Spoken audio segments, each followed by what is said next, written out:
పశ్చిమ గోదావరి జిల్లా తాడేపల్లిగూడెం నియోజకవర్గం పెంటపాడు మండలం ముదునూరు ఆకుతీగపాడు గ్రామాల్లో ముఖ్యమంత్రి చంద్రబాబు నాయుడు ఆదేశాల మేరకు ఎన్టీఆర్ భరోసా సామాజిక పింఛన్ల పంపిణీ కార్యక్రమంలో లబ్ధిదారులకు పింఛన్ అందజేశారు భవన మరియు ఇతర నిర్మాణ కార్మికుల సంక్షేమ బోర్డు చైర్మన్ తాడేపల్లిగూడెం నియోజకవర్గం ఇన్ఛార్జ్ బలవల మల్లికార్జునరావు.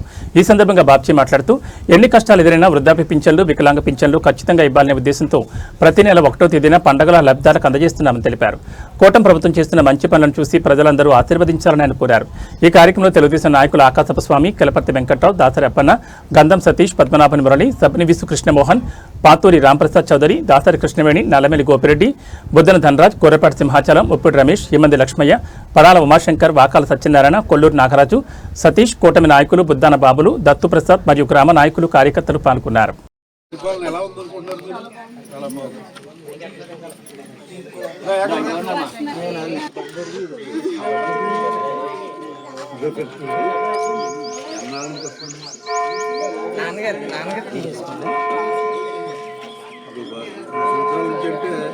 ఇది 3000 ఉండేది 2250, 2500, 2750, 3000 ఒకేసారి 1000 పెంచారు కదా. మీకు అన్నిటికీ ఇబ్బందులు ఎక్కడ ఉంటున్నారా? ఎవరు పెంచారు ఇది?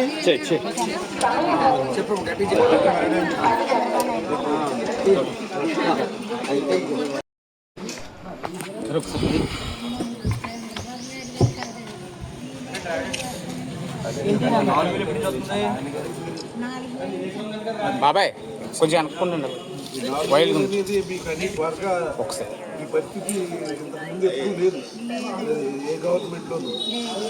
కాబట్టి మరి అయితే చంద్రబాబు నాయుడు గారి పరిపాలన ఎలా ఉంది? సార్ ఒకసారి పట్టుకోండి సార్.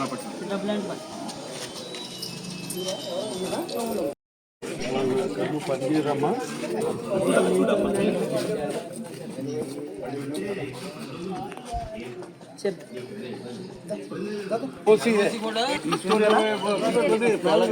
ఇది మొత్తం వయసు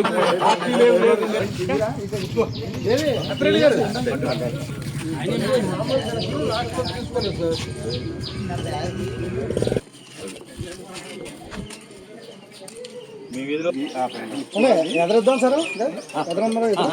అమ్మా ఏంటి ఎలా ఉన్నారు? బాగున్నారా? పెన్షన్ ప్రతి నెల వచ్చారికి అందుతుందా?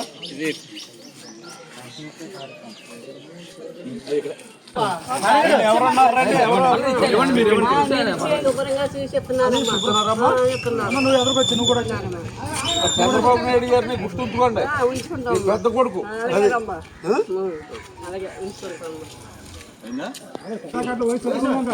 అమ్మా ఎలా ఉన్నారు? బాగున్నారా? అంతా బాగానే ఉందా?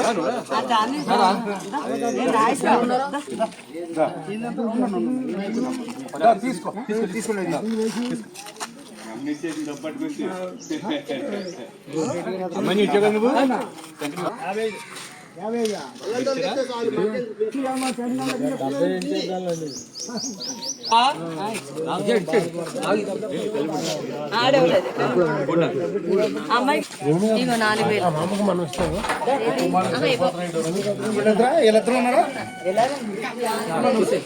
మరి ఇంకా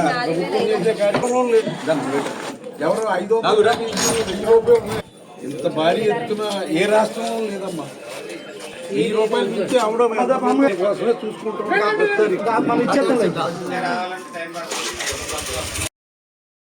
పరిస్థితి.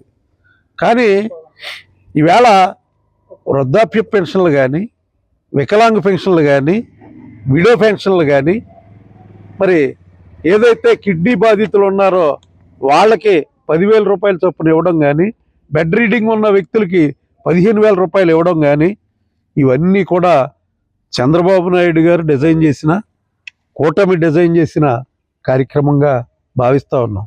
ఈవేళ చాలా చోట్ల వికలాంగ పెన్షన్ గురించి అడిగితే ఇది వరకు 3,000 ఇచ్చారండి, దాన్ని 6,000 చేశారు, మేము చాలా హ్యాపీగా ఉన్నామని చెప్తా ఉన్నారు. 5 సంవత్సరాలు గత ప్రభుత్వం 2,000 ఇచ్చి 3,000 చేయడానికి 5 సంవత్సరాలు పట్టింది. కానీ చంద్రబాబు నాయుడు గారు వచ్చిన తర్వాత 3,000 నుంచి ఒకేసారి 4,000 చేశారు. అది కూడా 3 నెలలు ముందు వాగ్దానం చేశారు కనుక 3,000 కలిపిచ్చేశారు. ఇది మా అందరికీ కూడా చాలా ఆనందదాయకమైన విషయం అని చెప్తా ఉన్నారు. ముఖ్యంగా ఈ పెన్షన్ల పంపిణీలో భాగంగా అధికారులు చాలా చక్కగా మధ్యాహ్నానికి మరి పెన్షన్లన్నీ కూడా పూర్తయ్యేలాగా ఈవేళ మరి ఏర్పాటు చేయడం జరుగుతూ ఉంది. ఇది మరి కూటమి సాధించిన విజయంగా చెప్పక తప్పదు. ముఖ్యంగా వాలంటీర్లు ఉంటే కానీ ఈ కార్యక్రమం అవదని చెప్పి వాళ్ళు చెప్తూ ఉన్న పరిస్థితుల నుంచి ఈవేళ మరి ఒకవేళ 1వ తారీఖు ఆదివారం వస్తే ముందు రోజే శనివారం నాడే ఈ పంపిణీ కార్యక్రమాన్ని ఏర్పాటు చేయడం జరిగింది.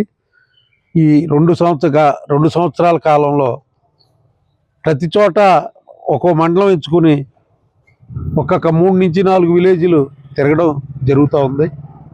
అది చాలా ఆనందంగా ఉంది. ఎందుకంటే పెన్షన్లు అందజేసిన వారి ముఖాల్లో మరి ఆనందం విరసిల్లుతుంది. ఎందుకంటే వాళ్ళకి 1వ తారీఖు వచ్చిందంటే ఒక భరోసా ఏర్పడింది. చంద్రబాబు నాయుడు గారు అధికారుల ద్వారా మాకు డబ్బులు పంపేస్తారు, ఈ డబ్బులతోటి మనం మందులు కొనుక్కోవచ్చు, లేకపోతే మన అవసరాలకు ఉపయోగించుకోవచ్చు అనే కార్యక్రమం జరుగుతూ ఉంది.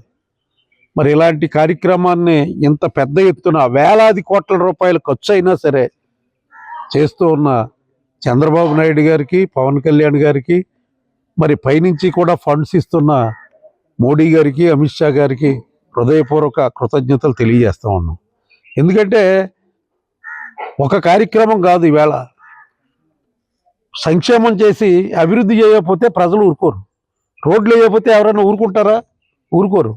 ఈవేళ అభివృద్ధి దిశగా ప్రయాణం చేస్తాకి ఎవరు చేయవలసిన శక్తి మేరకు వాళ్ళు చేస్తూ ఉన్నారు. ఈవేళ పవన్ కళ్యాణ్ గారు కూడా చంద్రబాబు నాయుడు గారికి చేదోడు వాదోడుగా జల్ జీవన్ మిషన్ ద్వారా వచ్చే ఫండ్స్ అన్నీ మరి ఆంధ్రప్రదేశ్కి మ్యాక్సిమం తీసుకురావడం జరిగింది. అలాగే రోడ్లకు సంబంధించి మరి పంచాయతీరాజు నిధులు వెచ్చించడం జరుగుతూ ఉంది. ఈవేళ రాష్ట్రంలోని ఏ మూలకి వెళ్ళినా సరే రోడ్లన్నీ కూడా చక్కగా ఏర్పాటు జరిగింది. మరి ఇలాంటి మంచి కార్యక్రమాలకి మద్దతు ఇస్తున్న కేంద్ర ప్రభుత్వానికి, అలాగే ముఖ్యంగా మరి పవన్ కళ్యాణ్ గారికి కూడా హృదయపూర్వక కృతజ్ఞతలు తెలియజేసుకుంటున్నాం. ఈవేళ మరి మన భవిష్యత్తు నాయకుడు, తెలుగుదేశం పార్టీ రాష్ట్ర జాతీయ కార్యదర్శి, అలాగే ఐటీ శాఖ మంత్రి మరియు విద్యాశాఖ మంత్రి, ఆయన శాఖల్లో సమూలమైన మార్పులు తీసుకొచ్చి విద్యా విధానంలో కానీ, ఐటీ శాఖలో అయితే పరిశ్రమలో ఎబ్బడి ముబ్బడిగా తీసుకొచ్చి 20 లక్షల ఉద్యోగాలే జయంగా ఈవేళ మరి ఈ రాష్ట్ర పునర్నిర్మాణం జరుగుతుందని చెప్పి తెలియజేస్తూ ఉన్నాం.